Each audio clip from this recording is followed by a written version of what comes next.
बहुत समय पहले भारत के एक छोटे से गांव में एक गरीब किसान रहता था। उसकी झोपड़ी मिट्टी की बनी थी और जीवन बेहद सादगी भरा था। किसान अपनी पत्नी और छोटे बच्चे के साथ मेहनत करके किसी तरह गुजारा करता। एक सुबह जब किसान खेत में काम कर रहा था, अचानक उसने देखा जमीन पर एक मोर पड़ा है। पर यह कोई साधारण मोर नहीं था। उसके पंख सुनहरी आभा से चमक रहे थे। कुछ पंख टूट चुके थे और वो बुरी तरह घायल था। किसान का दिल पसीज गया।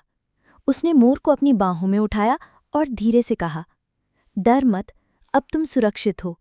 मोर की आंखों में भी आंसू आ गए। दिन बीतते गए, किसान ने उसकी सेवा की और धीरे धीरे मोर फिर से स्वस्थ होने लगा। एक रात जब सब गहरी नींद में थे, मोर खाट पर खड़ा हुआ और अपने सुनहरे पंख फैलाए। तभी उसने धीरे से एक सुनहरा पंख गिरा दिया। उस पंख की रोशनी से पूरा मिट्टी का घर जगमगा उठा। किसान, उसकी पत्नी और बच्चा आश्चर्यचकित रह गए। उनके चेहरों पर सुनहरी चमक पड़ रही थी। वो पंख सिर्फ सोने का नहीं था, वो उनके लिए आशा और विश्वास का प्रतीक बन चुका था। किसान और मोर के बीच गहरा रिश्ता बन गया। वे अब सच्चे मित्र जैसे थे। लेकिन एक दिन मोर का जाने का समय आ गया। किसान ने उसे कसकर गले लगाया। उनकी आंखों से आंसू बह निकले। मोर की आंखों से भी आंसू गिरे।